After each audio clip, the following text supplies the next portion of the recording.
Di akhir masa jabatannya, Anies Baswedan melakukan perjalanan ke 3 kota di Eropa, yaitu di London, Inggris, Berlin di Jerman, dan Paris di Prancis. Menurut informasi, agenda pertamanya adalah membahas soal proyek Moda Raya Terpadu atau MRT.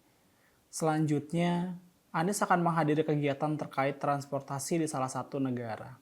Yang ketiga, terkait dengan Sister City dan Smart City. Alasan Anies disanggah oleh politikus PDIP, Gembong Warsono. Menurutnya, MRT sudah selesai, apalagi yang mau dibahas. Sementara 2 tema lainnya juga menghadirkan pertanyaan besar. Masalah Jakarta yang paling mendasar saja tidak terselesaikan, apalagi membahas tahapan tingkat lanjut. Agenda Anies itu tidak jelas. Jakarta masih berkutat dengan persoalan banjir, polusi, macet, ketimpangan ekonomi.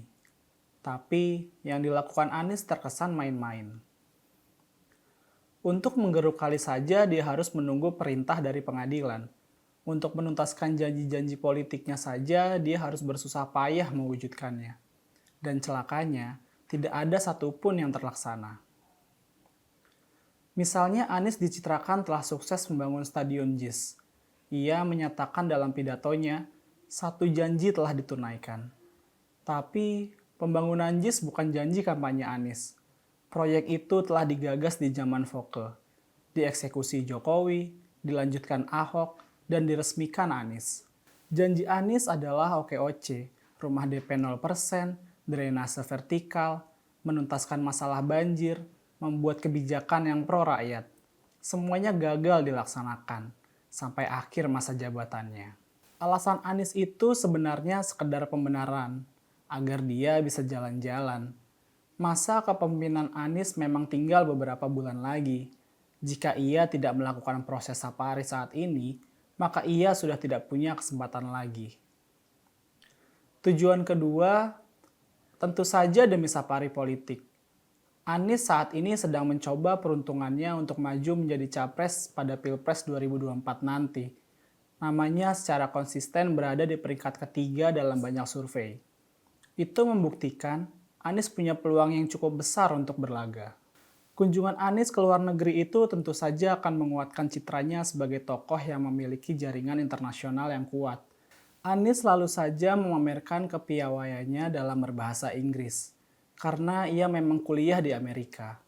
Citra yang ingin dibentuk di sana adalah bahwa dirinya cakap dalam pergaulan di dunia global. Hal itu terpaksa dilakukan, karena dalam lingkup lokal, dia gagal memenuhi pekerjaan rumah tangganya banyak yang bermasalah. Uang rakyat dihambur-hamburkan untuk kegiatan yang tidak perlu seperti Formula E, kegiatan yang tidak ada hubungannya secara langsung dengan rakyat Jakarta. Politisi seperti Anies memang akan menggunakan seluruh potensi dan aset yang dimilikinya untuk meraih tujuannya.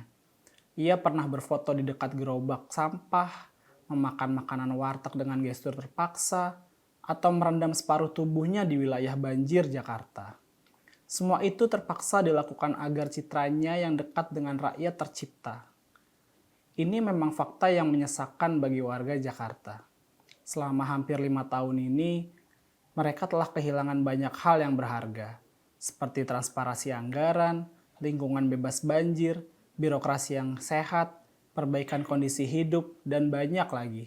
Yang mereka dapatkan selama 5 tahun terakhir ini adalah ilusi tentang seorang pemimpin yang dekat dengan gerobak sampah, setting makanan di warteg, dan drama basah-basah. Kasihan Jakarta, deritanya tiada akhir.